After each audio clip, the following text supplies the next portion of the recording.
This is the Detroit Sports Podcast Network. Will I or won't I? The Tramp Stamp episode is next here on Michigan Podcast. But there's going to be one team that's going to play solely as a team.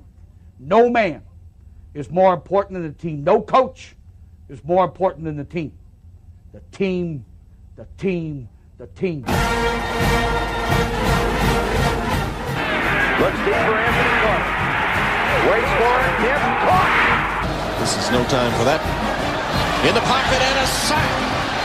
Tim Jamison. Brady gets terrific. Throws it. Get it. Touchdown. Knight again. Schultz just before Brazil got him. And a leaping interception by Woodson. Harbaugh back to throw over the middle. Caught by Collier at the 5 on his feet. Touchdown, Michigan. On its way. It's good. He's 5'7", 179 pounds, a junior at Michigan. But Jamie Morris packs a wallop, and he delivers for Bo Schembechler. And here's your first play. Pressure coming. Sack. It is Glenn Steele, number 81, who fought his way through the traffic. Option. And Robinson calls his own number, and he's going to score. Oh, an easy touchdown for Robinson and Michigan.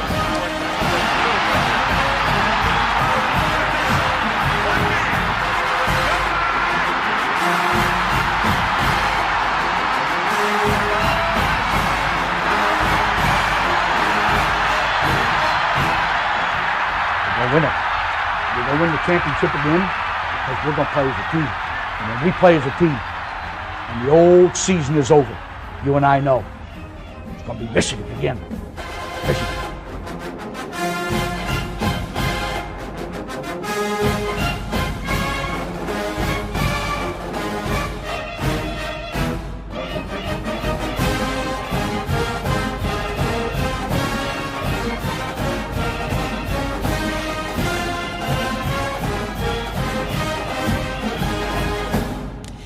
Go Blue, greetings and welcome to Michigan Podcast. I am Steve Deace, and this is a momentous episode. Of course, yeah, we're going to get into that whole, am I going to keep my word and get the I Love Jimmy Tramp stamp or not? We'll get to that a little bit later on in the episode this week. But the most important thing is what's at stake on Saturday.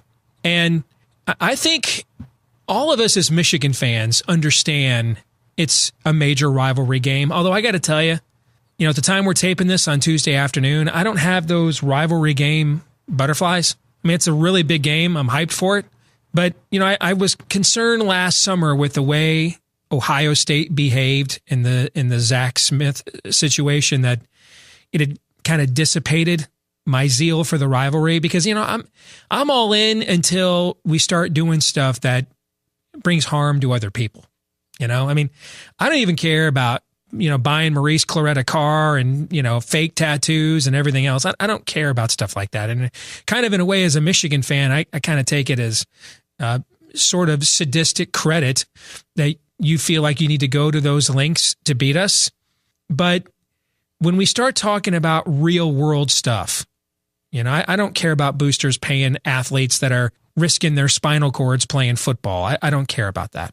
But when we start talking about academic fraud, the core mission of a university, or permitting fiends, creeps, and people who maybe ought to be behind bars to run roughshod in your program, that's where I'm kind of like, yeah, I love this, man. And I'm like all hyped up, but in the end, you guys know it's a football game, right?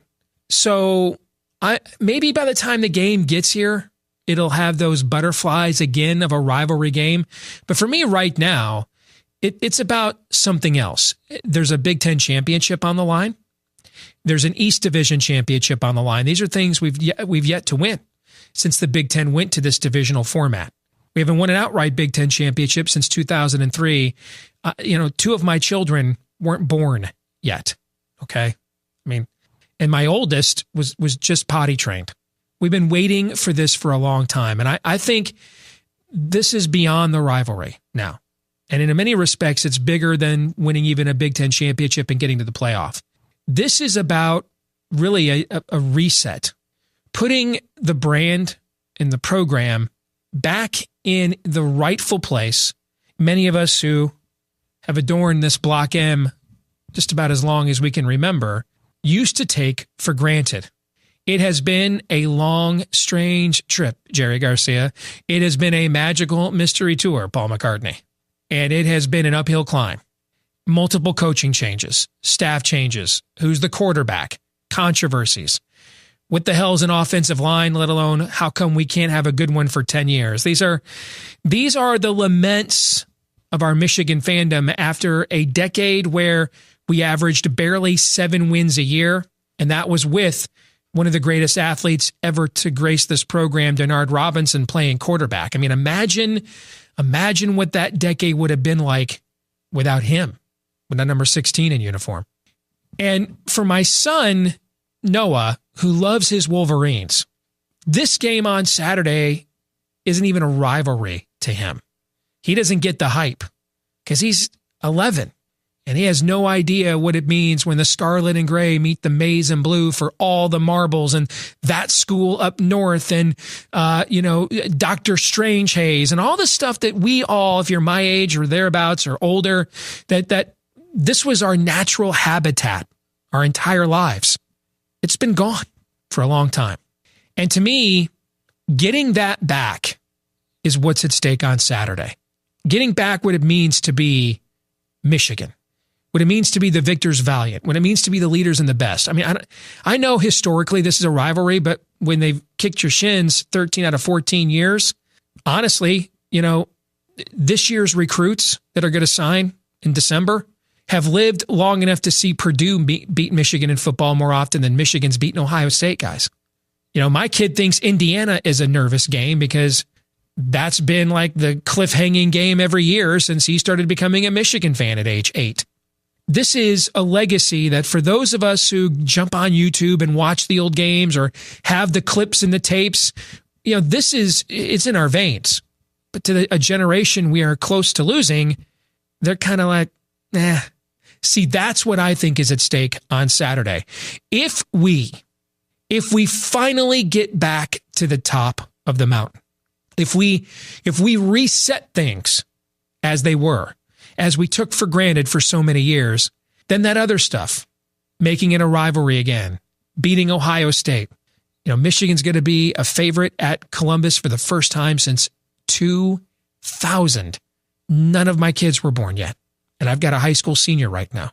Being a national brand again, being considered a national championship contender again. These are things that this generation of Michigan fans that's coming up hasn't ever experienced and doesn't understand. And that's what I think is at stake on Saturday. This football team is playing for, I think, even more than pride, rivalry, or championships. It's playing for the restoration of a legacy. That's what's at stake on Saturday. We missed the window to do this in that stadium 2 years ago. I don't believe we're going to miss it again. Wanted to take a couple of seconds here on Michigan Podcast and say thank you. We are approaching 100 supporters on our Patreon page that has seen some good, steady growth this football season. And that really helps us to have the resources we need to produce this episode for you each and every week here on YouTube and iTunes, Stitcher, Google Play, etc. And so many of you that are watching us right now are kind to put in the $5 a month that we ask you for if you like what we do here. And we just wanted to take a moment and say thank you and remind you that if you're not yet a Patreon supporter of Michigan Podcast, here's just a look as Aaron scrolls up and down the page. These are all content items that we give exclusively to our supporters. And we do this that's the stuff we do during the year. By the way, my college football picks this year against the spread are well over 20 games over 500 against the number this year. And then we do a lot of neat little features in the off season. We'll keep this up during basketball as well. One of our best viewers sent me a note the other day, said, man, I'm hearing from so many people that want to make sure you guys are to keep doing this during basketball season. We did last year. We're going to do that this year too. So we just wanted to say thank you to all of you supporting us at patreon.com/Michigan Podcast. And if you wish to support us as well, we want to say thank you in advance and go blue. All right, back here on Michigan Podcast and joined by my partner at Wolverine Digest and the host of his own show on WTKA in Ann Arbor, Michael Spath. Go Blue, Michael. Happy Thanksgiving. Good to have you with us, brother. How are you? I am on top of the world right now, man. I mean, this is what it's all about. And, I was talking about my Bo story earlier in the week. I was talking about what this game means to me. The anticipation level that I have for this one probably as high as it's been since that 2006 game, number 1 versus number 2. I'm feeling amazing, and I really like the fact that Michigan is the favorite team, and from everything we've seen after 11 weeks, not just on paper, but they're the better team, and so I've got very, very high expectations for Saturday. I want to go out there and buy my post-game, post-victory scotch, but I'm going to wait until Saturday because I don't want to jinx it. But I got to tell you, Steve, I mean, this is as hyped, this is as excited about the Michigan-Ohio State game that I've been in a decade plus, and I cannot wait for Saturday. Let's skip Thanksgiving. I love Thanksgiving. Let's skip Thanksgiving and get right to Saturday. I'm glad you're hyped. Listen, I'm beyond excited for the game. And I know we all talked about this last summer with what was going on at Ohio State, but now that we're sitting here Tuesday of game week, I got to tell you, I don't kind of have the butterflies about it. It's me. They really did. And maybe it'll change the closer we get to Saturday. Okay, that's possible. But I'm sitting here on Tuesday afternoon, and they really did a number on my zeal for this. I mean, with the way that went down, the clown show, the just allowing people in your program that just harm other people, and then the extent they went to lie and cover it up. That I kind of feel like, guys, I want to beat you really bad, but it's just a football game, right? In the end, At least go back to buying guys cars and tattoos. This is over and above what is required of any rivalry here, and so it's kind of hindered my joy. Steve, the only thing I'd say about that, Steve, is that the program, the rivalry is bigger than one coach, one coaching staff, True. One moment in time. I mean, this is not a good moment for Ohio State. This is not a good moment for Urban Meyer. But, the game is not built on a 2-year increment. It's built on Woody Hayes. It's built on John Cooper. It's built on Jim Tressel. It's built on Earl Bruce. It's built on Lloyd Carr and Bo Schembechler and Field and H.O. I mean, it's built on all those things. So, for me, I want to wipe the floor with these mother effers. I'm sorry. I know we're on a podcast, so I can say whatever I want, but I don't know if I should just drop the MFer right there. But, I want to kick their ass. Like, this is not about Urban Meyer. This is not about Zach Smith. This is about Ohio State. This is about Michigan and Ohio State. This is about the game. This is about a Big Ten East Championship, a chance for a Big Ten title, a chance for a college football playoff. All the things that are on the line for Michigan, regardless of who the opponent is. But the fact that it's Ohio State and that we have 15 years of angst and we've got 6 years going back to that 2000, last time Michigan beat them in 2011.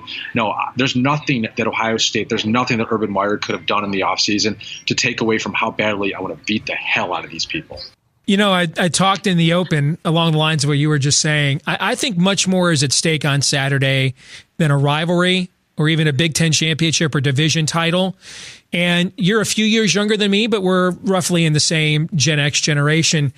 There's an expectation level, a disappointment that goes along with losing games like this, an exuberance that goes along with winning games like this, that the generation behind us and the generation like my son, who's 11, just don't understand. Like, to my son, Indiana's a more thrilling game because they always play us close.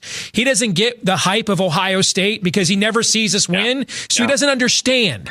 I think something else is at stake here, and that is the restoration of a legacy that maybe we got spoiled and took for granted all of our lives, but it's been lost for the last 15 years on this magical mystery tour, long, strange trip, uphill climb, wilderness, mountain circling, whatever you want to call it. But I think the sort of a cosmic reset is really ultimately what is at stake on Saturday. If they win this game, I think we go back 10 years from now, like a 69 victory against Ohio State for our generation, and say that's when we put things back the way that they were.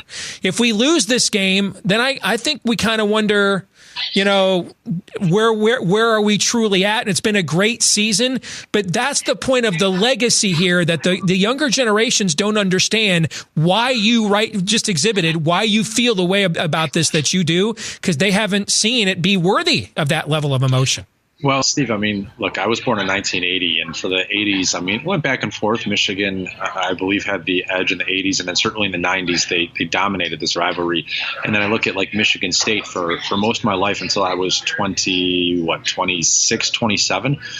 Michigan absolutely throttled Michigan State for the most part. And, you know, fingers crossed here, if I can say a little prayer, I mean, I hope that 2019 brings a little Spath into the world.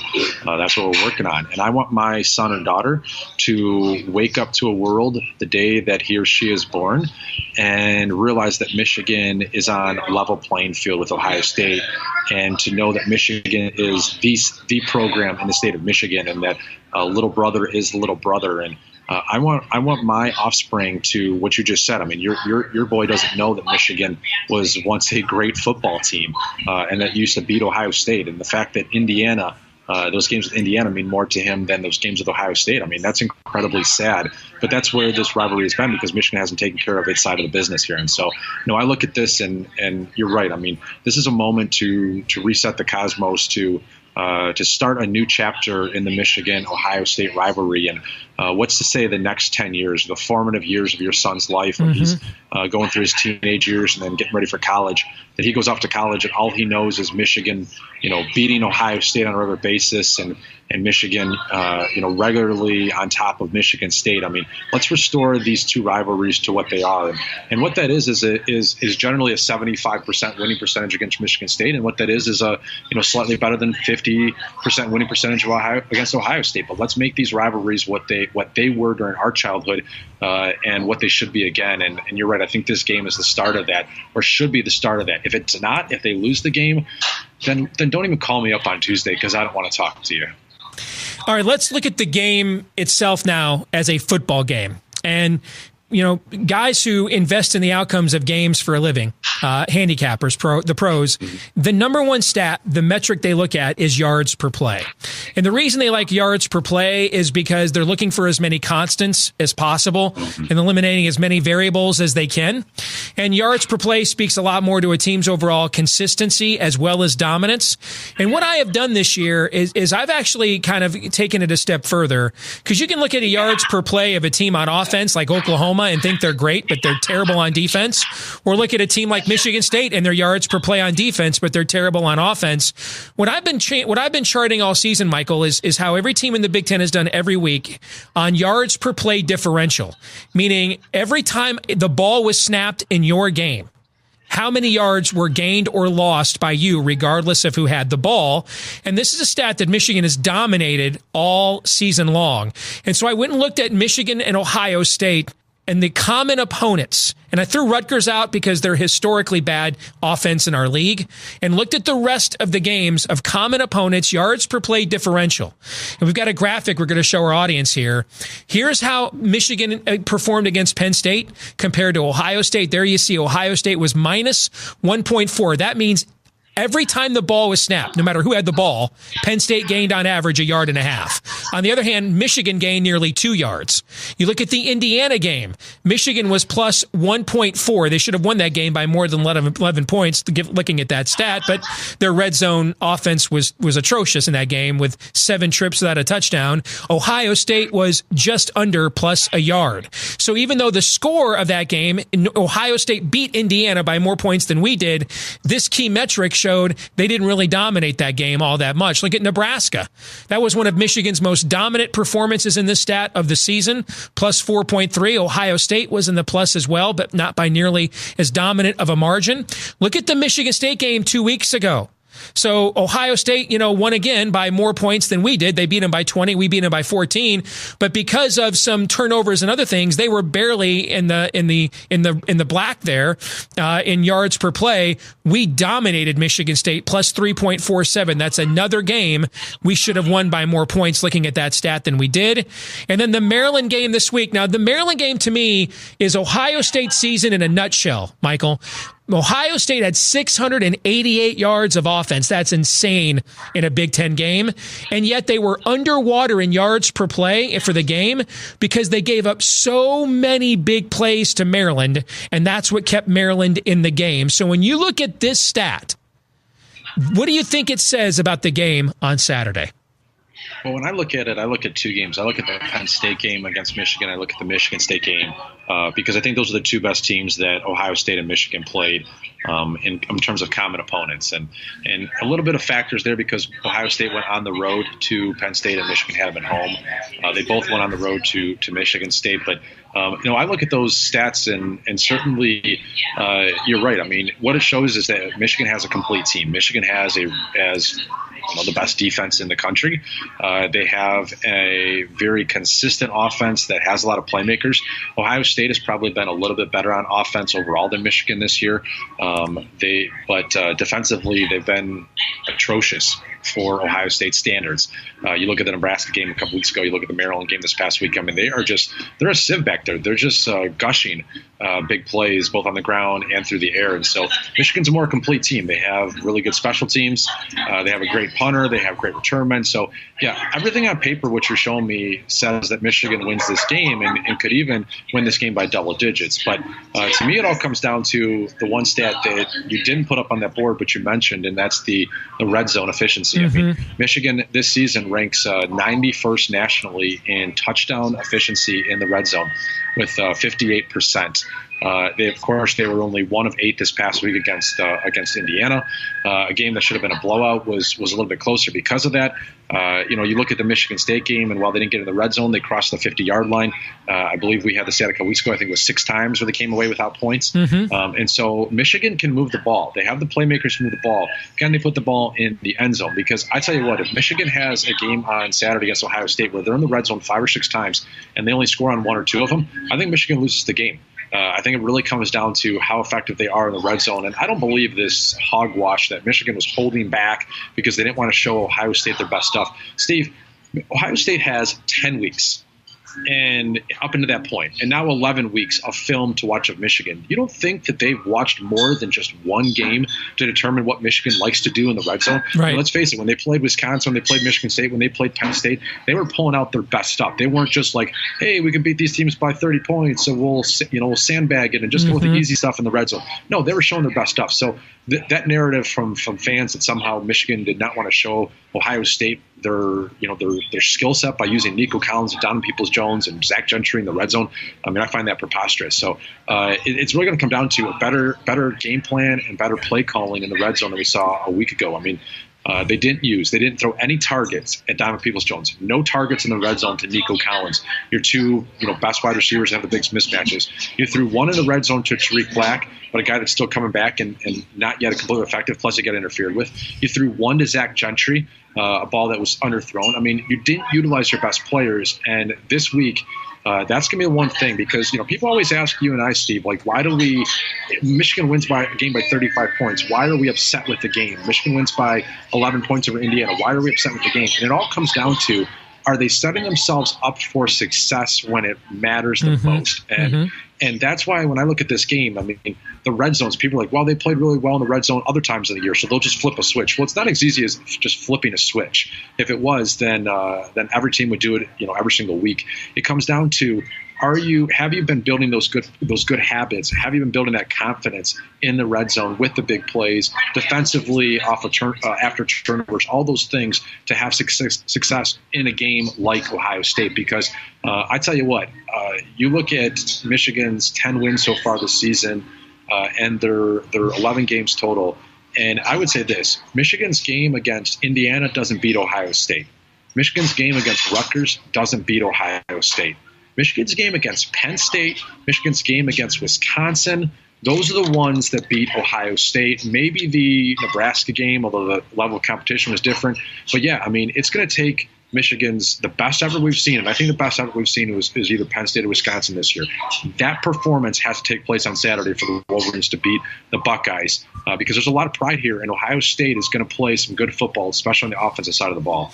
Well, we talk about the red zone stuff, and just to put those numbers in perspective for those of you that are watching us on YouTube or listening on Google Play, Spotify, iTunes. So Michigan had 7 red zone trips that didn't end in the end zone against Indiana. one was what happened, the calamity at the end of the half, and then the other 6 were the field goals. So you look at those 7 trips. Let's say Michigan gets touchdowns on 3 of those 7. That's below 50%. That's terrible. That is terrible. Terrible. Okay. But if they get 3 touchdowns on those possessions instead of field goals, that's 12 more points. And they win the game 43-20.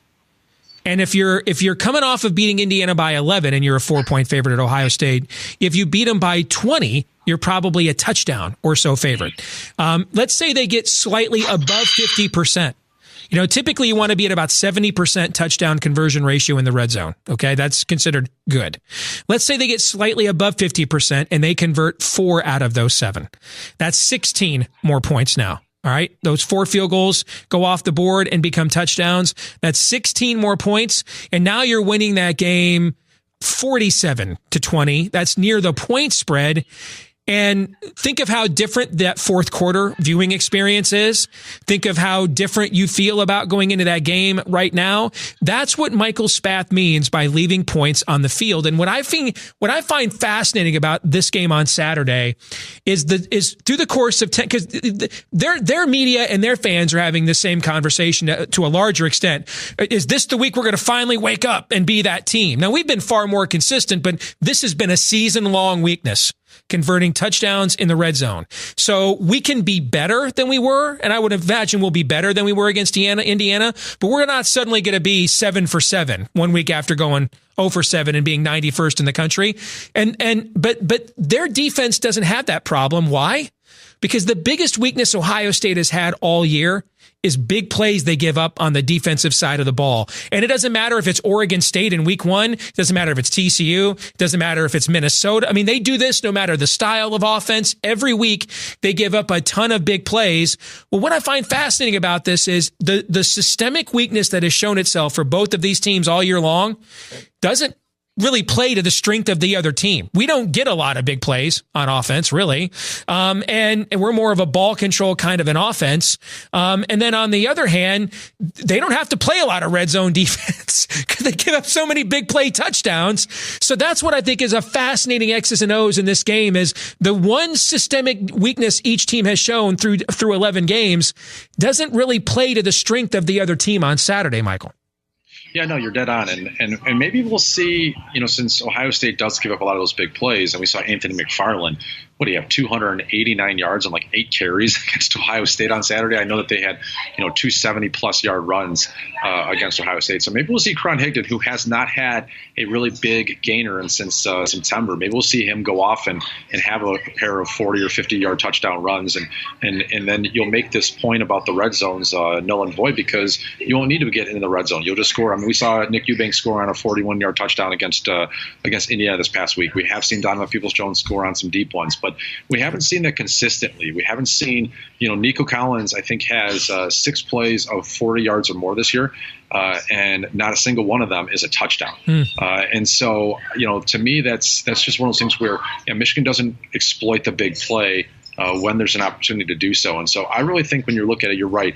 It's going to come down to the red zone, and it's going to come down to whether or not Michigan is efficient in the red zone. And give me 50% on Saturday as opposed to what is one of the 12.5%. And I think Michigan wins the game on Saturday, and I think they win convincingly. But I think there's a lot of people, I hope not, but there's a lot of people, it seems like, that are just kind of moving on already to the Big Ten championship and thinking Michigan goes out there and spanks Ohio State. I don't see that happening at all. I'd love to see it happen. I know that Mel Pearson, Michigan's hockey coach, was on our show on Tuesday and predicted a 27-7 win. If that happens, Steve, I think you and I will be smoking cigars and drinking scotch, and I'll be looking at your tramp stamp on the on the next podcast. But I don't expect that to happen. I expect this to be closer to something like Michigan 24 and Ohio State 17 or something like that, where we're waiting to the last 5 minutes before we can feel good about this one. Dude, if we blow them out, I'm gonna be like Motley Crue and Ozzy Osbourne on the Perestroika tour to the Soviet Union in '88. Where they had done so much Jack Daniels, they were just mainlining it in their veins. I'm going to be doing one of these numbers Okay. I mean, I won't even be able to handle myself if they were to win this thing in blowout fashion like that. If they blow out this, do a blowout, I'll leave Zach at home next week. I'll just tell Zach to stay home, and I'll just no realism this week. Yes, no realism. Yes. Yeah, exactly. And I'll just line up every former Michigan player that we've ever had on the show, and I'll just call them one after another from Monday through probably Thursday before we'd have to prepare for a Big Ten championship. And I'll just give each guy like 10 minutes to say whatever the hell they want to say.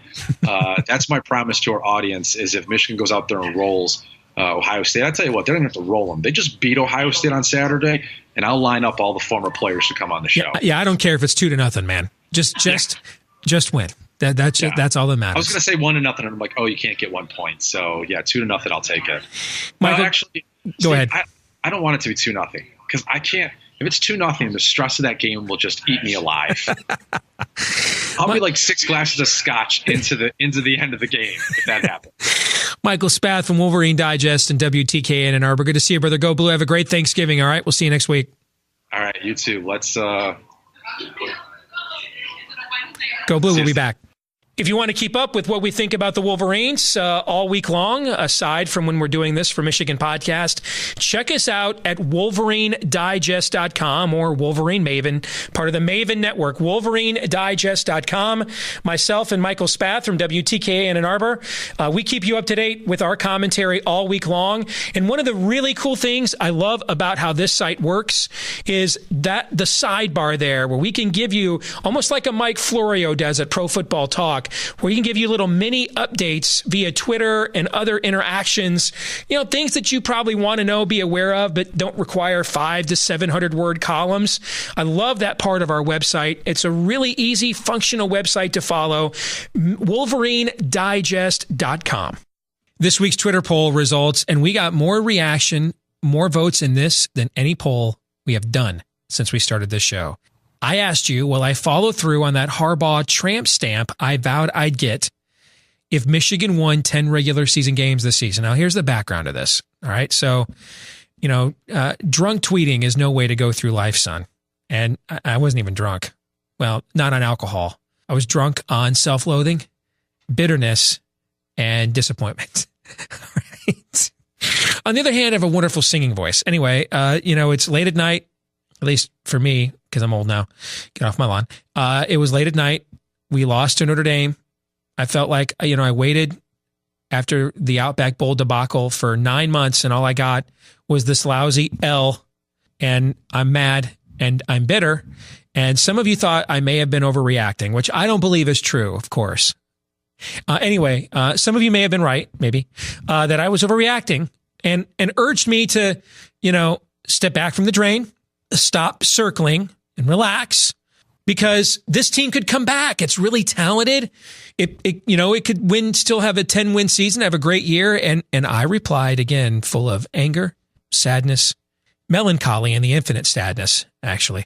I replied, if this team wins 10 games in the regular season, I will get an I Love Jimmy tramp stamp.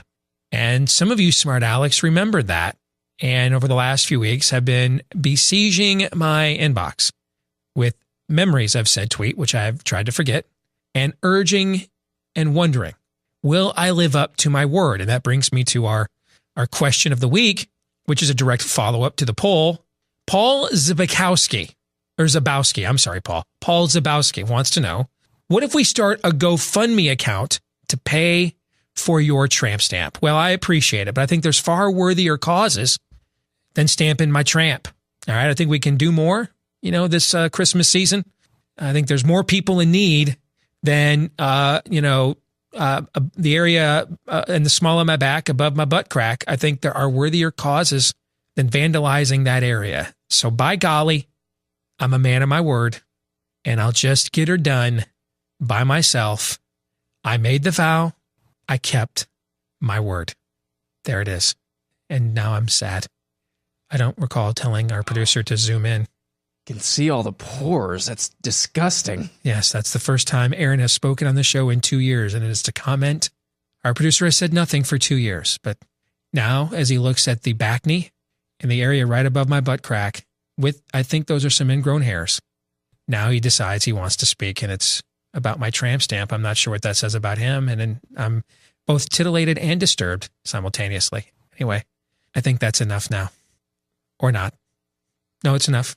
Really. No, that's enough. Really. That's enough. Okay. I'm done. Now it's enough. Thank you. All right. I want to thank our partners at Detroit Sports Podcast for helping to get the word out about this podcast every day. Thanks to all of you who make doing this worthwhile. Check us out online. Keep up to date on what's going on with your beloved Michigan Wolverines at WolverineDigest.com.